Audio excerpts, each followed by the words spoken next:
Hi, and welcome to a new video with Athena Quant.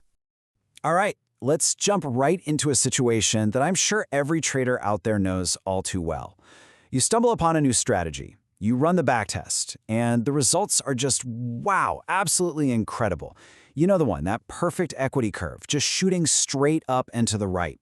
It feels like you've cracked the code, right? Like you've finally found the Holy Grail. But then, that little voice of doubt starts to creep in, doesn't it? You start to wonder, are these amazing results for real?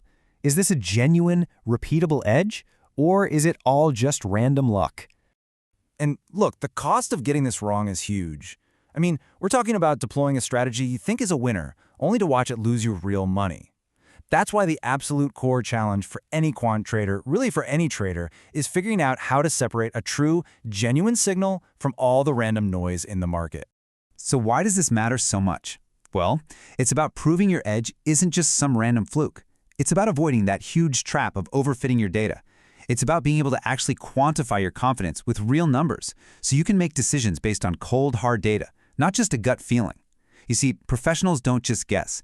They have a rigorous framework to validate their results and make sure they're not falling for these critical errors.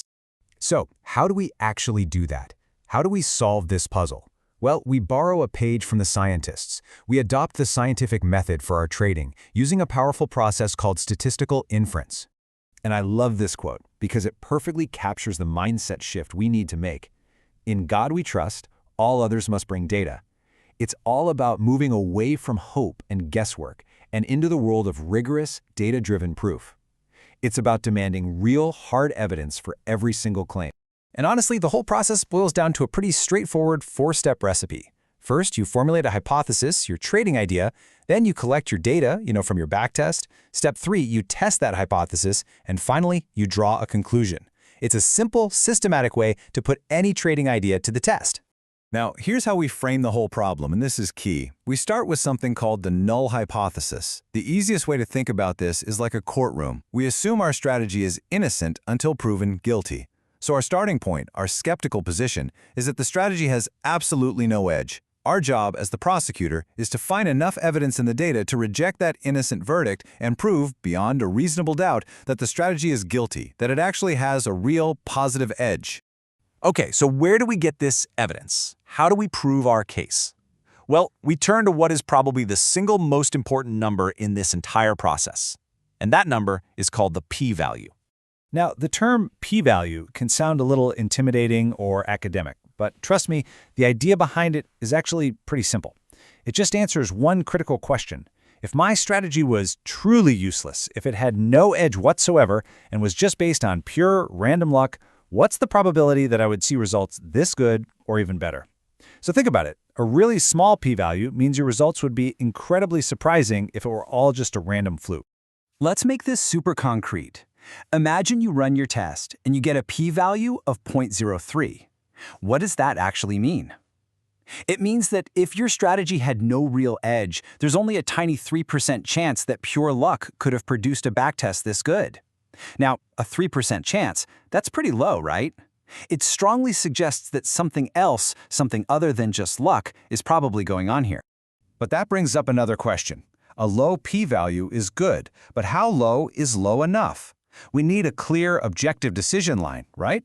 Think of it like a hurdle we have to clear. In the world of statistics, this hurdle is called the significance level, often written as alpha, and the standard, widely accepted level is 5%, or 0.05. So the rule is simple. If our p-value comes in under that 5% threshold, we can confidently reject the no-edge hypothesis and conclude that our strategy probably has a real, genuine edge. But, and this is a big but, making this decision isn't foolproof. It's not a guarantee. There's always a risk. And in fact, there are two critical ways we can get this wrong. First up is what's called a type 1 error. This is a false positive. The best analogy is a fire alarm that goes off when there's no fire. And in trading, let me tell you, this is by far the most dangerous error you can make. It's when you think you've found skill, but it was just luck. You go live with a losing strategy, completely confident that it's a winner, and you end up losing real, hard-earned money.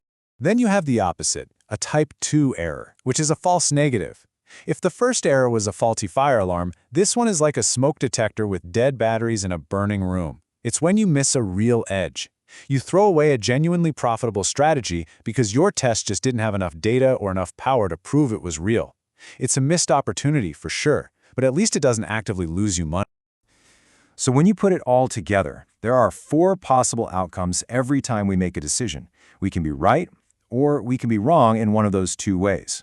And what you have to understand is that there's a fundamental trade-off here. If you make your rules super strict to avoid ever making that dangerous type 1 error, losing money on a bad strategy, you automatically increase your chances of making a type 2 error and missing out on a truly good one. You can't eliminate both.